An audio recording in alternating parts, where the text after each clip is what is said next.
Tensions లేవు పుల్లయ్య. అలాగే దేవుని వల్ల నాకు ఎలాంటి లాభము లేదు. కొంచెం దేవుడి మ్యాటర్ పక్కన పెట్టు. మరి నేను మిమ్మల్ని ఒకటి అడగాలనుకుంటున్నాను. అడిగా అడుగు. మా బాబు మీ కాడే, ఆడి బాబు మీ కాడే తరతరాల నుంచి పని చేసుకుంటా వస్తున్నాం కదా గారు, కాస్త జీతం పెంచవచ్చు కదా గారు. మీకు జీతాలు పెంచుకుంటూ పోతే ఇక్కడ మా ఆస్తులు అమ్ముకోవాలరా. కొంచెం జీతాల మ్యాటర్ పక్కన పెట్టు. సరే కానీ నా ముద్దులు కొడుకు అమెరికా నుంచి వస్తున్నాడు కానీ విమానాశ్రయానికి వెళ్ళి తీసుకొని రాబోవాడిని. సరే గారు.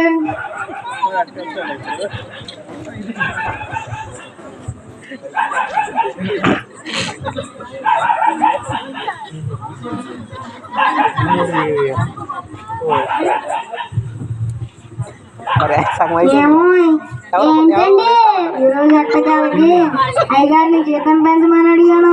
పెంచాలంటండి. ఆయన జీతం పెంచాలంటే ఆస్తులు అమ్ముకోవాలంటే. అవునా అండి? అలాగే రేపు తెల్లవారితే ఆదివారం మనం పూర్తిగా దేవుని మీద ఆధారపడి ఆరాధనలోనే గడపాలి. అలాగేనండి. రేపు అమెరికా నుంచి అయ్యగారి ముద్దుల కొడుకు విమానాశ్రయం దగ్గరకు వస్తున్నాడు, వెళ్ళి తీసుకొని రావాలంటే. సరేనండి. అమ్మ మేరీ సండే స్కూల్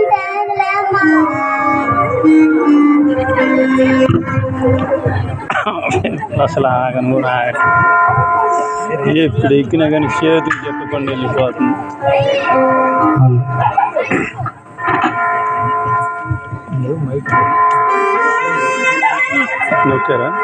అయ్యారు కొడుకు వచ్చాడు. అయ్యారు ఎలా ఉన్నాడు? బాగున్నారా? బాగానే ఉన్నానరా. బాగా తింటున్నారా? తింటున్నా. చూసే పుల్లయ్య నా కొడుకు అంటే నేను ఎంత ప్రేమో పెంపకం. అవునయ్య గారు, మీ పెంపకమే పెంపకం అయ్య గారు.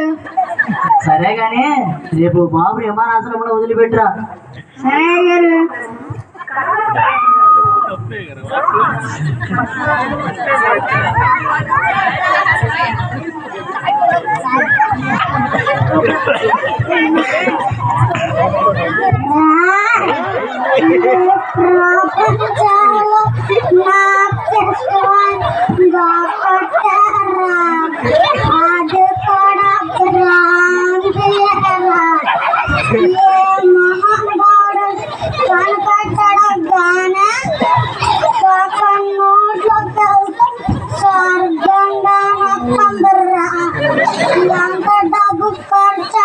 పర్వాలేదురా, రాకెట్ మీద పంపుతాను దేవుడు కాడికి. సుబ్బయ్య ఎవడరా నువ్వు? నేనురా పుల్లయ్యని. ఎందుకురా తాగి నీ జీవితాన్ని పాడు చేసుకుంటావు? నా జీవితంలో ఉన్న సంతోషం నీ జీవితంలో లేదనే కాదరా. అది కాదురా, నా బాధ అంతా చెల్లి బిడ్డల గురించారా.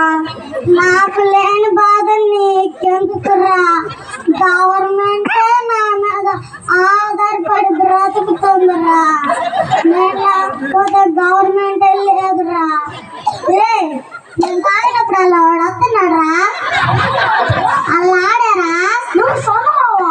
సొందమావా ముసలమ్మావా మొదలమంటారా? వాళ్ళు బాగా నొత్తి అని అంటారు. నాతో పెట్టుకుంటే ఎవరికైనా మామూలుగా ఉండదు రోయ్.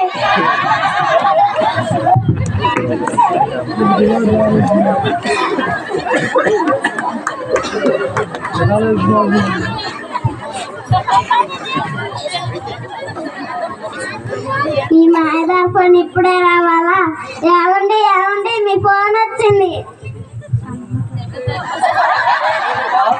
హలో సార్, చెప్పు.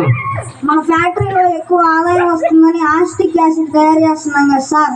దాని ద్వారా ఎక్కడ నిప్పు అంటుకుందో కానీ అంతా కూడా ఫ్యాక్టరీలు అన్నీ కూడా నిప్పుమయమైపోయినాయి సార్.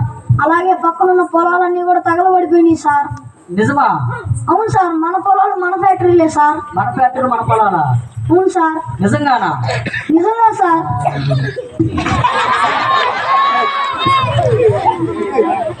ఏమండి అయ్యగారు పడిపోయారు రారా? నిజంగానే నీళ్ళు పోసాడు మోకాన. ఏమైంది గారు? అరే, దాని కాదు, పోయిందా? ఏం జరిగింది గారు? కళ్ళు తిరిగిపోయారు. మన ఫ్యాక్టరీలన్నీ పొలాలన్నీ అగ్ని ప్రమాదంలో తగలబడిపోయినాయి అంటారా? అవునా గారు? అవునరా. ఇప్పుడు ఏం చేయాలి అర్థం కావట్లేదురా. బతకాలనిపించలేదురా. అయ్యగారు, ఫారెన్ లో మీ ముద్దులు కొడుకు చిన్నబాబు గారు ఉన్నారు కదా అయ్యగారు, పిలుద్దామా? పిలుచుకుంటారా? ఫోన్ చేయరా.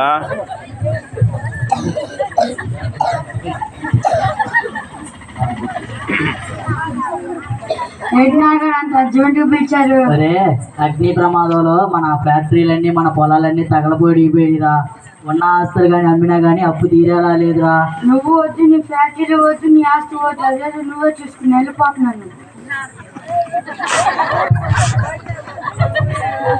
బాబు పిల్లాడే వెళ్ళిపోయాడు, ఇక నేనెందుకు నీ సాగు లేదా? అరే, కట్టుకున్న భార్య కన్న బిడ్డ వదిలేసి వెళ్ళారా. నువ్వు జీతం పెంచకపోయినా నా కాడ చాలా నమ్మకంగా పనిచేసేవరా. ఎలారా నువ్వు ఇలా సంతోషంగా గడుపుతున్నావు? అయ్యగారు, నేను యేసు ప్రభువుని నమ్ముకున్నాను అయ్యగారు. ఆయన నమ్ముకుంటే ఎంతో సంతోషం. ఆయన సన్నిధికి వచ్చి ప్రార్థన చేసుకుంటే ఆయన సన్నిధిలో గడిపిన ఎంతో ఆనందం అయ్యగారు. ఆయన మీరు నమ్ముకుంటే ఆయన మీ అప్పులన్నీ తీర్చి ఎలాగా మీరు మొదట ఎలా ఉన్నారో అలాగా సర్వ సమృద్ధితో మిమ్మల్ని నింపుతాడు అయ్యగారు. చేర్చుకోగలరా? ఎవరినైనా చేర్చుకోవడానికి సిద్ధమే అయ్యగారు. సరేనా?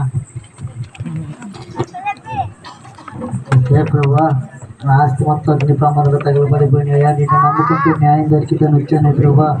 ప్రభా వేసే ప్రభా, నా ఆస్తి మొత్తం నాకు తిరిగి అప్పగించే ప్రభా. నేను నమ్ముకుని వేసుకున్నాను. ముందు నిజంగానే వేసింది ఎవరన్నా.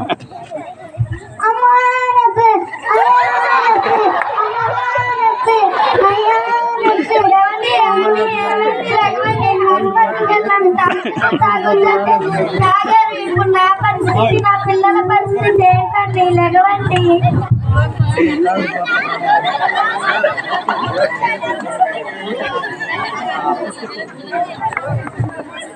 చూసేసరికి మా ఆయన కింద పడి గిలగిల కొట్టుకుంటున్నారు. అవునా? ఏమైందమ్మా ఇలా వచ్చారు? నేను చూసేసరికి మా ఆయన కింద పడి గిలగిల కొట్టుకుంటున్నారు. My name is MBBS. అప్పటికప్పుడు ఎంబీబీఎస్ నా దగ్గరికి వచ్చినటువంటి పేషెంట్ వెనక్కి తిరిగి వెళ్ళలేరు. స్కానింగ్ తీసుకోండి.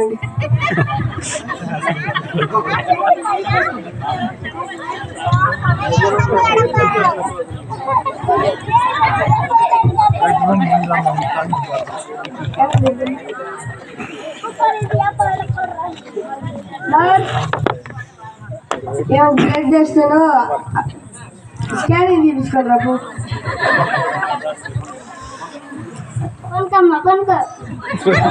కొనుకయ్యా సరిగ్గా పెట్టు.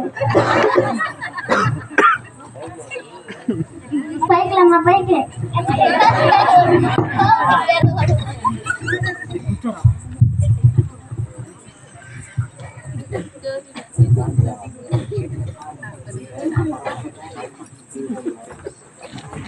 రా బాబు, నేను చూస్తున్నాగా. అంత తొందర ఎందుకు నీకు?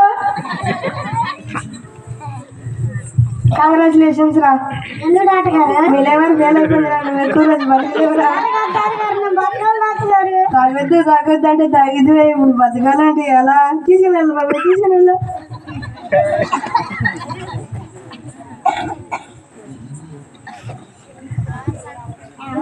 ఎల్లి పిల్లలు వేస్తా.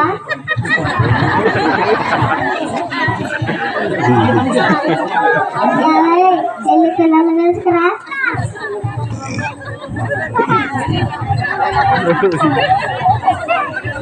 పిల్లలు 1/2 డజన్ 1/4 డజన్ మంది ఉన్నారు. పిలిచారు. నాలాగా తాను మీ జీవితాన్ని పాడు చేసుకోవద్దురా. అమ్మ చెప్పిన మాట మీరు వినండి అయ్యా.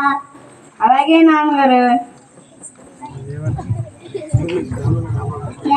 వెళ్ళి నా ఫ్రెండ్ పొల్లని పిలుచురాపో. పొల్లయ్యా, పొల్లయ్యా, నీ ఫ్రెండ్ పిలుస్తున్నారు రారా. నువ్వు చెప్పినా కానీ నేను వినలేదురా. ఆ భార్య చెప్పినా కానీ నేను వినలేదురా.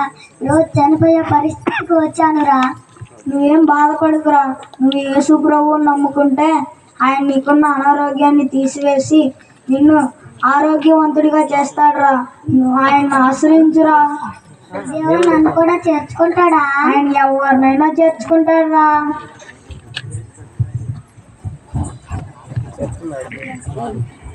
మీకు వందనాలు స్తోత్రాలు. అయ్యా, నా భార్య చెప్పినా కానీ నేను వినలేదయ్యా. నా ఫ్రెండ్ పొల్లి చెప్పినా కానీ నేను వినలేదయ్యా. ఈరోజు చనిపోయే పరిస్థితికి వచ్చానయ్యా. నన్ను మీరు ముట్టి స్వస్థపరచండి అయ్యా. యేసుక్రీస్తులో అడిగి వేడుకుంటున్నాం తండ్రి. ఆమేన్.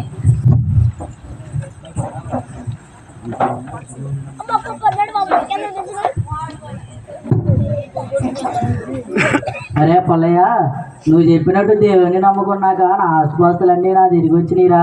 చాలా గొప్పవాడురా దేవుడు. అన్నయ్య గారు,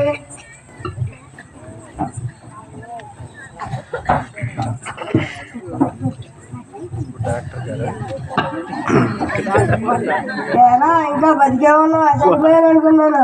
యేసు ప్రభు నన్ను బ్రతికించాడు. అవునా? మీ యేసు ప్రభు అంత గొప్పవాడు. వాస్తవంగా నేను నువ్వు చనిపోతావు అనుకున్నాను. మీ దేవుడు నేను బతికించాడు. సరే, ఇప్పుడు నుంచన్నా జాగ్రత్తగా బతికిపో.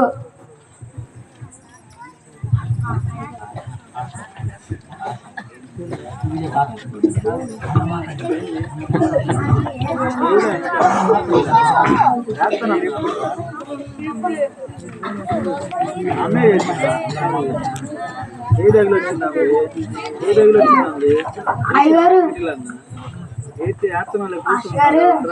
వందనాలు పుల్లగా. వందనాలు భాష గారు. బాగున్నావు పుల్లగా? బాగానే ఉన్నాను అయ్యగారు. బాగానే ఉన్నాను అయ్యగారు. వీళ్ళందరూ కూడా మారు మనిషి మా చర్చికి వచ్చారు అయ్యగారు. వీళ్ళందరూ కూడా మారు మనసు పొంది మన చర్చికి వచ్చారు అయ్యగారు. అందరూ మోకాళ్ళ మీదకి వచ్చినట్లయితే ప్రార్థన చేస్తారు.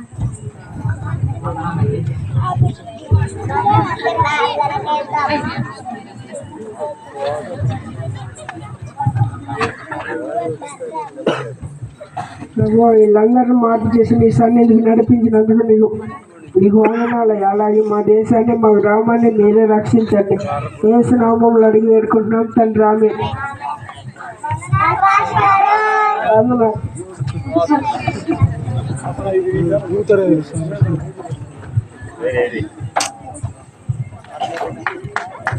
మంచిదండి.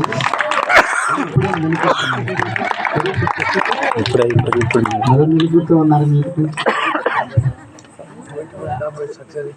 యేసుక్రీస్తుని నమ్ముకొనకుండగా ఆస్తులు పాస్తుల మీద నమ్మకం ఉంచి దేవుని విసర్జించినటువంటి వ్యక్తిగత జీవితము ఏమైపోయినది?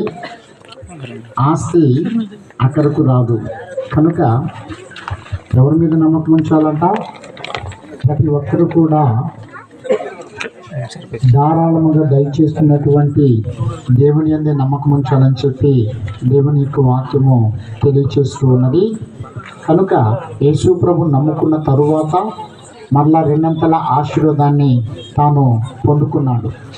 అలాగే తాగుడనే మహమ్మారి చేతికి చిక్కి వ్యసనాలకు లోనైపోయి కుటుంబాన్ని చిన్నాభిన్నం చేసుకుంటున్నటువంటి వ్యక్తి సావు బ్రతుకుల మధ్యలో యేసు ప్రభుని ఆశ్రయించినప్పుడు యేసు ప్రభు తన గాయపడిన హస్తముతో ముట్టి ఆరోగ్యవంతుడిగా సిద్ధపరిచి రక్షణను అనుగ్రహించి పరలోక రాజ్యంలో చేర్చుకోవటానికి ఆయన సంసిద్ధంగా ఉన్నాడని చెప్పి దీనిని బట్టి మనమందరం కూడా తెలుసుకుంటూ ఉన్నాము. కనుక ఈ పిల్లలు చక్కగా ఏం చేశారు? వారికి ఇచ్చినటువంటి పోర్షన్ చక్కగా చేసినందుకు వారిని అభినందించి ఒకసారి సపోర్ట్ కొడదాం. వారికి మంచిదండి. ముగింపు ప్రార్థన చేసుకున్నాం. మన మధ్యలో అలాగే పలహారం కూడా సిద్ధపరచబడి ఉన్నది. ఆ పలహారాన్ని కూడా పంచుకుందాం.